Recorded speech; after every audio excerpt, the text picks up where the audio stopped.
এরকম বেয়াদব আছে না নাই? লিকুল্লি শাইইন যিনাতুন ফিল ওয়ারা ওয়া যিনাতুল মার'ই তামামুল আদাবি আজ খোদা খাহি মে তৌফিক আদব বেআদব মাহরুম গাশ আজ ফজলে রা। খারাপ লাগতেছে আপনাদের? হ্যাঁ, আমরা তো মনে করি এই ঘাসের মধ্যে মাটির মধ্যে বসে আছে, এখান থেকেই তো চাইলে হেদায়েতের দরজা খুলে যায়। যে লোকগুলো বৃষ্টি, এত বৃষ্টি, এরপর আইসা বসছে, তাও ঘাসের উপরে, ঠান্ডা, খাওন নাই, আছে খাওন? দুনিয়ার লাইনে নেতা খাতারা ডাকলে তো টাকা দেয়, নাস্তা দেয়, ভাগে কম পড়লে আবার শেয়ার দিয়ে বাইরে বাইরে শুরু হয়। কিন্তু এখানে তো কিচ্ছু নেই, এরপরও মানুষ বসে আছে, কিছু পাবেও না। আল্লাহর কাছে এটা এত ভালো লাগছে, আল্লাহ জানায় দিচ্ছেন ফেরেশতাকে, প্যান্ডেলে যারা বসছে জানায় দাও এদের জীবনের সব গুনাহ মাফ। আতিনা ফি দারে দুনিয়া না হাসান, আতিনা ফি দারে উকবা না হাসান, ইয়া গিয়াসাল মুস্তাগীসিন ইহদিনা লিফতিখারা বিল উলুমি ওয়াল গিনা। আল্লাহ তাআলা যাকে বেশি মহব্বত করেন তাকে মুসিবত দেন। যারা নামাজ পড়ে না, রোজা রাখে না, হারাম খায়, দেখবেন ওদের মুসিবত তেমন নাই। ও জ্বর হয় না, ঠান্ডা হয় না, তাড়াতাড়ি মরেও না, ঠাডাও করে না। আর যারা আল্লাহকে ডাকে, জিকির করে, সুন্নাত অনুযায়ী চলে, মুসিবত একের পর এক। মেয়ে অসুস্থ, এটারে সুস্থ না বানাইতে ছেলে অসুস্থ, এটাকে সুস্থ না করতে স্ত্রী অসুস্থ, একের পর এক, একের পর এক মুসিবত। আল্লাহ কয় আমি যারে ভালোবাসি তাকে মুসিবত দিয়া পরীক্ষা নেই, ধৈর্য ধারণ করলেই বিনা হিসাবে জান্নাত।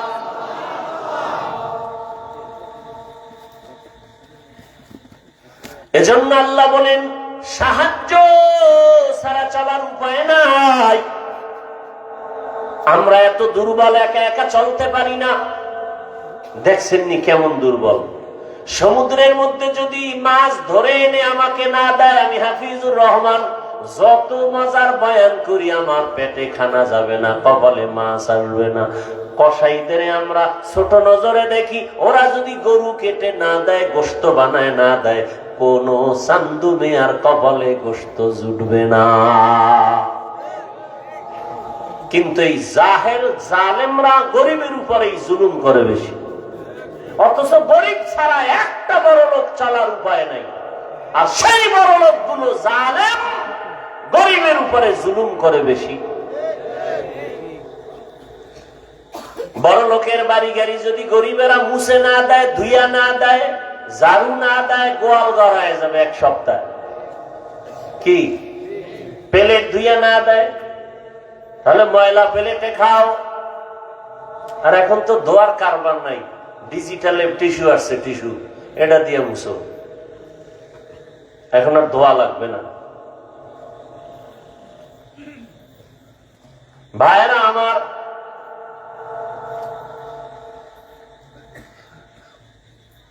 অথচ রহমতের নবীর আদর্শ দুই হাতের কবজা, এটার কি বলেন? এই কবজা পর্যন্ত ধুইয়া ভাত খাইতে গেছে রাসূল।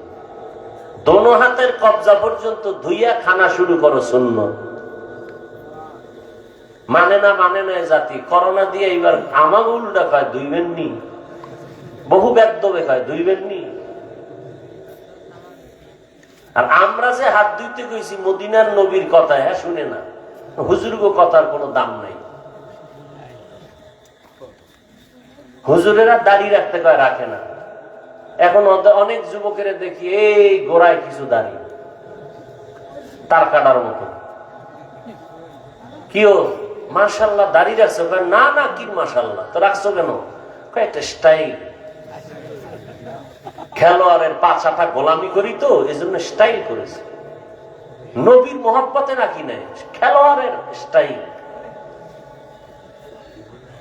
কেন কি বানায় বলতেছি? অথচ যারা দাড়ি কাটে আর ছাটে দোনো দলের গুনাহ সমান, কবিরা গুনাহ all time all time all time. ও ঘুমায়া থাকলেও কবিরা গুনাহ লেখা বন্ধ নেই, অল টাইম কবিরা গুনাহ। ও ঘুমাইলেও লেখা হয় কবিরা গুনাহ। যতদিন পর্যন্ত তওবা করবে না গুনাহ লেখা বন্ধ নেই। জীবনে যত দাড়ি ছাড়া মোনাজাত দিবে একটা মোনাজাত কবুল হবে না। তওবা যেদিন করবে সেদিন আল্লাহ দয়া করে জীবনের সব গুনাহ মাফ করে দিবে।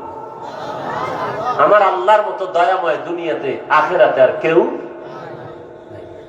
ইয়া ইলাহি তু মেরা মাবুদ হে, ইয়া ইলাহি তু মেরা মাশুক হে। এই এগো কি হেদায়েত হয়ে গেছে? মাশাআল্লাহ, এই সাইজুন পাইলাম, হেদায়েত এগো কমপ্লিট। কপাল পুরলে মাথার নিচের বালিশ আগে হারায় ফেলে। কপাল পোড়া বড় কঠিন জিনিস। যেই রসুলকে এক নজর দেখলে জাহান্নামের আগুন হারাম, যেই রসুল কদম দিলে ওখান থেকে বছরকে বছর মেশকের ঘ্রাণ, যেই রসুলের ঘ্রাণ থেকে মেশকের ঘ্রাণ, যেই রসুল রাস্তা দিয়া হাঁটলে গাছগুলো নত হয়ে সালাম দেয়, সেই রসুলকে 13 বছর দেখছে, বয়ান শুনছে, পাশে বসে খানা খাইছে, কালেমা পড়ে নাই, আবু জাহাল। এর নাম কপাল। অন্যদিকে 27 বছরের যুবক তরবারি নিয়ে দৌড়ায় আমার রসুলকে জবাই করবে। কয় বছরের যুবক? 27 বছরের যুবক তরবারি নিয়ে দৌড়ায় নবীকে জবাই করবে। চেহারাটা দেখা তরবারি ফালাইয়া কয়, নবী আমারে মাফ করে দেন, কালেমা পড়ায়া দেন। এর নাম কপাল। এই ময়দানে আবু জাহালওয়ালা কপালওয়ালাও কিছু আছে। বয়ান শুনবে ঠিকই, মোনাজাতের আগে আর ভালো লাগে না, বের হয়ে যাবে, রাস্তায় রাস্তায় যাবে আর গীবত করতে করতে যাবে, কবিরা গুনাহ করতে করতে যাবে। হেদায়েত কপালে নাই, মসজিদও নাই। আর একদল ওমরওয়ালা কপাল যাদের, তারা তওবা করে যাবে আর বলবে, আল্লাহ আমারে তুমি মাফ করে দাও, আর নামাজ ছাড়বো না, দাড়ি কাটবো না, বেপরদায় চলবো না, ফজরে গিয়া মসজিদে নামাজে হাজির হয়ে যাবে। এর নাম কপাল।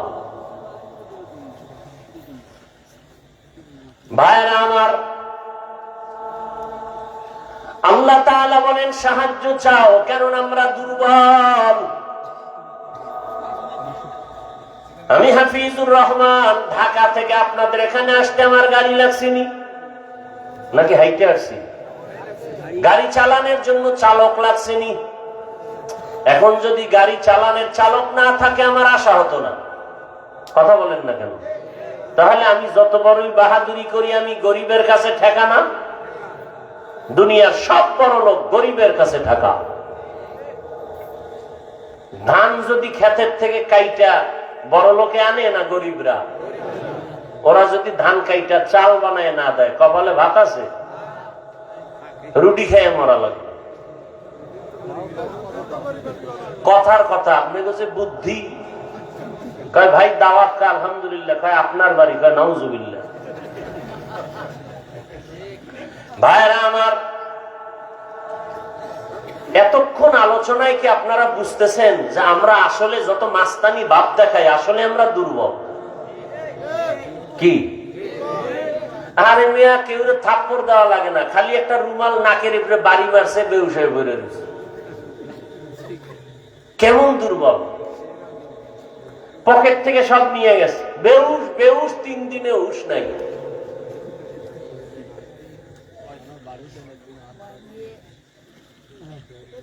কতটা দুর্বল আমরা!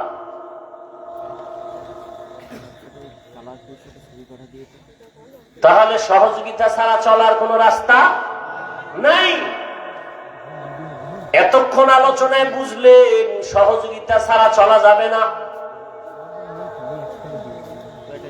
আহা, দুনিয়ার একটা কাজও সহযোগিতা ছাড়া হয়? আমার কাছে টাকা আছে, আমি বিল্ডিং করব, কিন্তু রাজমিস্ত্রি ছাড়া পারবো? এখন যদি বলি আমি বড় লোক, গরিব রাজমিস্ত্রির কাছে আমি নত হব কেন?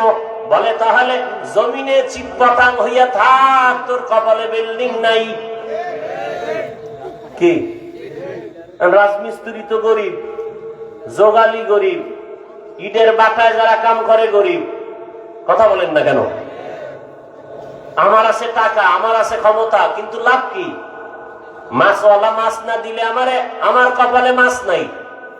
গোশতওয়ালা কসাই যদি গোশত বানায় না দেয়, আমার গোশত খাওয়া যাবে না।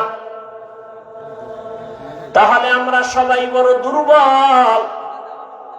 এখন এই দুর্বলতা অবস্থায় অন্যের সহযোগিতা লাগবে কি লাগবে না? এই এক পয়েন্ট শেষ। দ্বিতীয় পয়েন্ট, সহযোগিতা যে লাগবে, কার থেকে নিব এটা দরকার জানা। সহযোগিতা ছাড়া চলা যাবে না। সহযোগিতা কার থেকে নিব? এমন একজন থেকে নিতে হবে যার মধ্যে তিনটা দুর্বলতা নাই। কয়টা? এক নম্বরে যার অভাব নাই, দুই নম্বরে যার পেছনে টান নাই, তিন নাম্বার যার স্বার্থ নাই, এর কাছে সাহায্য চাইলেই চাওয়া মাত্র পাবো। দুনিয়াতে তাকাইয়া দেখেন, এমন একজন মানুষ পাবেননি যার পেছনে টান নাই। আছে? আমার কাছে সবাই চায়, আরে তুমি সামনে টানো, পেছনে টানতেছে আমার স্ত্রী, দাও। কি দাও? ছেলে কয়ে দাও, মেয়ে কয়ে দাও, বাবায় কয়ে দাও, মায়ে কয়ে দাও, ভাই কয়ে দাও। তাহলে আমার পিছনে টান আর টান। তাহলে আমি পিছনে টানের দিকে দুর্বল। এবার দেখেন দুনিয়াতে একজন ব্যক্তি পাবেন কিনা যার কোনো অভাব নাই। এমন একটা লোক আছে কিনা আপনাদের জানা মতে যার অভাব নাই? আপনাদের তালা থানায় ধনী আছে না নাই? কথা বলেন। এই ধনী বাহাদুরি করে আর বিড়ি টানে। কথার কথা, প্যাচ লাগাই না। বাহাদুরি করে আর ডান হাতে চা টানে, বাম হাতে বিড়ি টানে। ভদ্র। বরকতি হাতে টানে কি? বিড়ি। বাম হাতে কি? চা। কারণ এটা বাথরুমে ব্যবহার, তো চায়ের ফ্লেভারের সাথে মিলে যায়, আলাদা একটা ফ্লেভার পায় তো বাম হাতে। এজন্য বাম হাতে ভালোটা নিছে, বিড়িটা নিছে ডান হাতে, বরকত।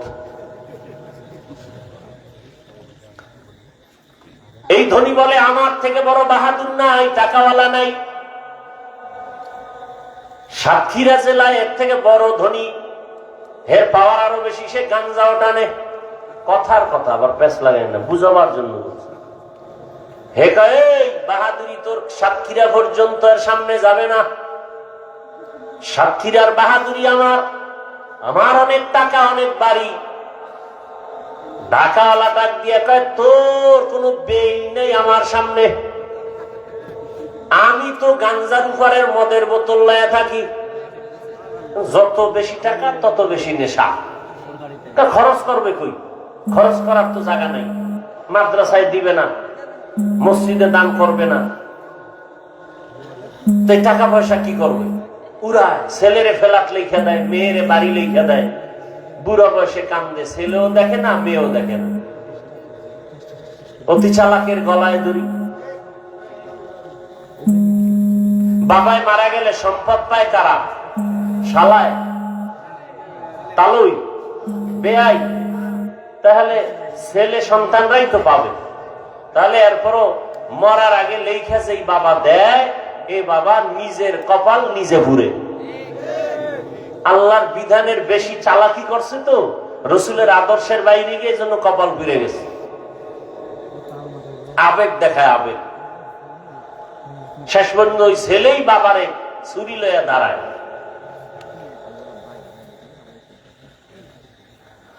আল্লাহ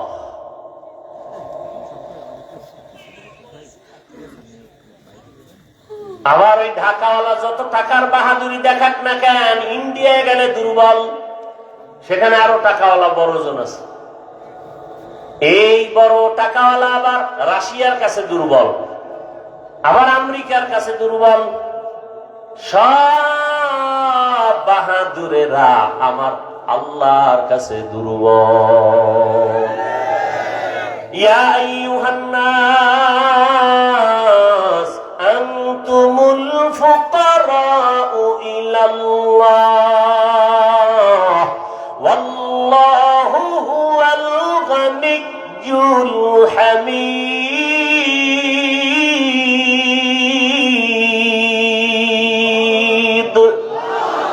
বরতাওয়াক্কুল মিকুনি হর সুবহ শাম, মিরাসানাদ রিজক তু আজলামকা। তাহলে দুনিয়াতে যত মানুষ দেখি সবাই স্বার্থপর, অভাবী, পিছুটানওয়ালা, স্বার্থ ছাড়া কোনো মানুষ নাই। আছে দুইজন লোক মনে হয় পাইছিলাম, কিন্তু ফেল হয়ে গেছে। মনে মনে ভাবছিলাম দুইজন আছে স্বার্থ ছাড়া, মা আর বাবা। সোনার বাংলায় তাকায় দেখলাম তারাও স্বার্থের টানে সন্তানের জবাই করে।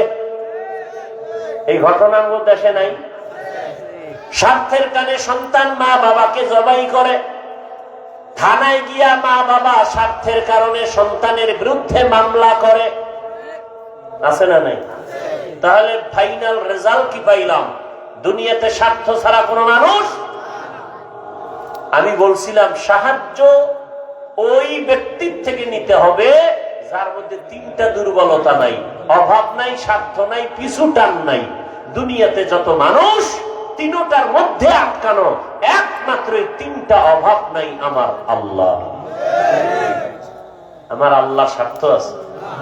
আল্লাহ যদি স্বার্থপর হইতেন তাহলে যারা আল্লাহর হুকুম মতো চলে না, অথচ আল্লাহর দেওয়া পানি ভোগ করে, মাছ খায়, ফল খায়, ফসল খায়, এরপর আল্লাহকে মানে না। আল্লাহ যদি স্বার্থপর হইতেন ঘুমের ঘরে গলা পাড়া দিয়ে মেরে ফেলতেন। বরং আল্লাহ কয় এত গুনাহ করছো, আমার দেওয়া পানি, আমার দেয়া বাতাস, আমার দেয়া চাঁদের আলো, সূর্যের আলো সব বান্দা ভোগ করো। এরপরেও যারা নামাজ পড়ো না, রোজা রাখো না, পর্দা করো না, হালাল ভাবে চলো না, আমি আল্লাহ রাগ করি নাই। বরং মুয়াজ্জিনের লাগাই দিছি, ওরে আমার দরবারে তওবার জন্য ডাক দে, তওবার পথে ডাক দাও।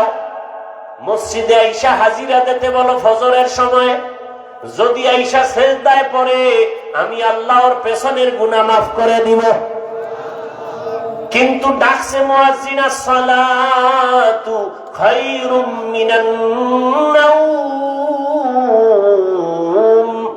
ঘুমের চেয়ে নামাজ ভালো, আর তুমি ঘুমাইও না। ঠিক মতো পড়িলে নামাজ জান্নাত তোমার ঠিকানা।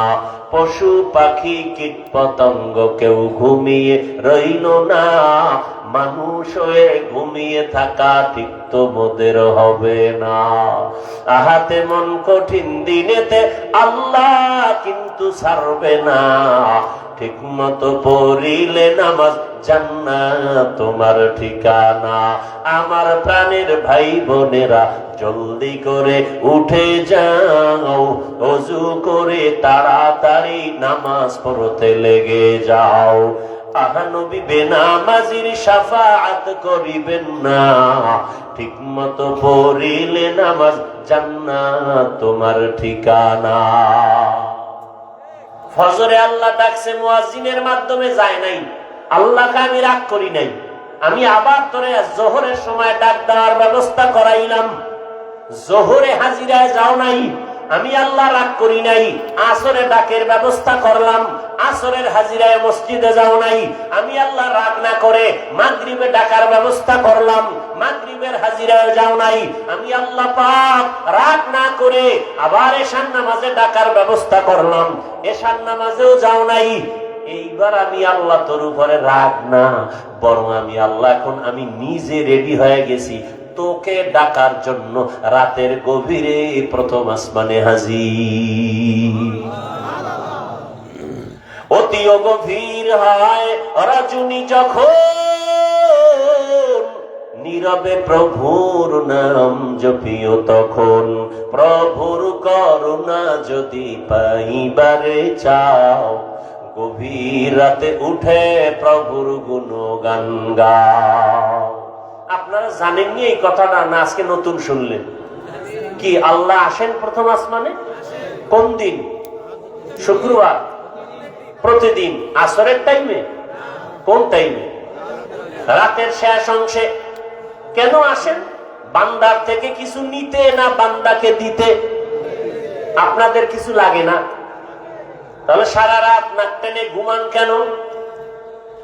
যাদের লাগে তারা তো ঘুমায় না, তারা তো যায় নামাজ বিছায়, আল্লাহকে চায়, আল্লাহর কাছে কাঁদে আর চায়, ও আল্লাহ একটা নেককার সন্তান আমাকে দাও, ও আল্লাহ ব্যবসায় বরকত দাও, কামাই রুজিতে বরকত দাও। আল্লাহ তাদের দিতেই থাকেন।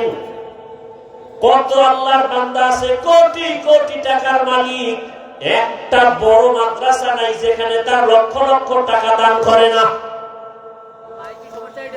ভাইরা আমার,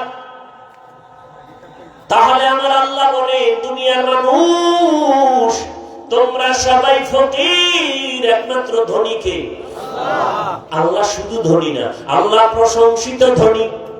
দুনিয়ার সব ধনীরা বদনাম বলা, আমার আল্লাহ যে এত বড় ধনী তার কোনো বদনাম নাই, কারণ তিনি দিতেই চান, দিতেই চান, কখনো দরজা বন্ধ করে না। আর দুনিয়ার ধনীরা দিবে দিবে বলে দরজা সবসময় খোলে না। কি আছে না নাই?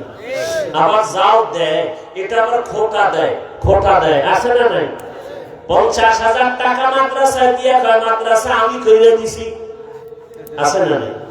মসজিদে 1 লাখ দিয়ে বলে পুরো মসজিদ আমি করে দিলাম। আল্লাহ কি এরকম খোটা দেন? আল্লাহকে আমি কেমন দেনেওয়ালা? কাফেরে চাইলেও দেই, মহিলারা চাইলেও দেই, বেঈমানে চাইলেও দেই, হিন্দুরা চাইলেও দেই, সাগরে বইয়া ডাক দিলেও আমি আছি, ঘুমের বিছানায় ডাকলে আমি আল্লাহ আছি। অর্থাৎ আমার দেওয়ার দরজা কখনো বন্ধ। দুনিয়াওয়ালারা দিব দিব বলে সবসময় দেয় না,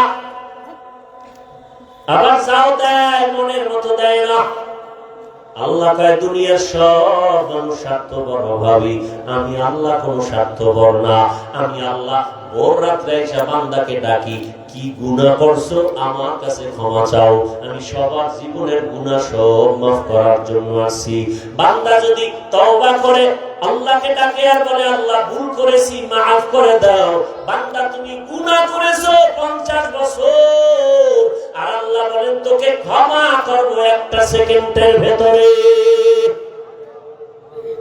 ও আমার কলিজার যুবক, পর্দার আড়ালের মা বোনেরা, বৃদ্ধ বাবাজিরা, কয়দিন দুনিয়ার বাহাদুরি চোখের সামনে রমজান আর ঈদের আগে পরে মিলে কত মানুষ চলে গেল। এরে আল্লাহর বান্দা, এমন একটা দিন নাই যে গাড়ির তলে মানুষ মরে না, পানির নিচে লাশ পাওয়া যায় না। এমন এক হালাত আগামীকাল বেঁচে থাকার গ্যারান্টি নেই রে বাবা। ও যুবকেরা, ও বৃদ্ধ বাবাজিরা, কয়দিন আর দুনিয়ায় বাঁচবেন? হায়াত কিন্তু একদিন যাইতেছে, কমে যাইতেছে। তাড়াতাড়ি এখনো সময় আছে, রেডি হয়ে যান। আল্লাহর হুকুম মানিয়া রাসূলের আদর্শ মেনে চলেন, দেখবেন খানাও আপনার কমবে না, ব্যবসাও বন্ধ হবে না। ও আমার যুবক বাবারা, আমি যে এতক্ষণ চিল্লাইতেছি, বলতেছি, যত কথাই বলতেছি, কিন্তু আমি এই কথা কাউকে বলি নাই যে আমার মতো টুপি লাগায় পাগড়িওয়ালা বড় হুজুর হও। বলছি স্কুল বাদ দিয়া মাদ্রাসায় যাও, বলছি তাবলীগে যাও, কওমি মাদ্রাসায় যাও বলি নাই। বরং সারা বাংলাদেশে আমি কলিজা ভরে দোয়া করিয়া বলি, যুবকেরা স্কুলে পড়ো, কলেজে পড়ো, চাকরি করো, বাধা নাই, বাধা নাই। বরং আমি দোয়া করি তুমি ওখানে লেখাপড়া করে ডাক্তার হও, ইঞ্জিনিয়ার হও, প্রফেসর হও, ওসি ডিসিএসপি হও, এমপি মন্ত্রী হও, তবে একটা দাবি বেয়াদব হইও না। কি হইও না? বেয়াদব হইও না। বলতে পারো হাফিজ ভাই বেয়াদব হব না, কথার ব্যাখ্যা কি? 3 জায়গায় বেয়াদবি করবা না। 1 মা বাবা, 2 শিক্ষক, 3 ওলামায়ে কেরাম। এই 3 জায়গায় বেয়াদবি যদি করো তো ডাক্তার হলেও তোর কপালে জুতা। যেমন প্রমাণ তাসলিমা, কথা হয় না। ডাক্তার জাকির নায়েকের নাম কে না জানে? জানে না? সম্মানিত না অসম্মানিত? টাকার গরমে, ক্ষমতার গরমে? Doctor Zakir Naik MBBS doctor, Taslima নাসরিনও doctor. Doctor Zakir নায়েকের জন্য মানুষ অন্তর ভরে ভালোবাসা দেয়, আর তাসলিমা নাসরিনের কপালে তো খারাপ। এমবিবিএস ডাক্তার হওয়ার পরে এমন কপাল পুড়ছে যে মরলেও লাশটা তার জন্মভূমিতে আসবে না। কারণ কি? এই 3 জায়গায় বেয়াদবি করলে ইঞ্জিনিয়ার হলেও জুতার বালি, মাওলানা হলেও জুতার বালি। আমার কথা সব সোজা কথা, পেশ নাই। আর এই 3 জায়গার যদি দোয়া নিয়ে চলো, দোয়া বেয়াদবি না করে, খোদার কসম করে বলি, মা বাবার দোয়া, শিক্ষকের দোয়া, ওলামায়ে কেরামের দোয়া, এই 3 জায়গার দোয়া নিয়ে যদি ডাক্তার হও, তোমার সম্মান গোটা দেশ জুড়ে সবার কাছে মরার পরেও থাকবে। ভুলে গেছো না?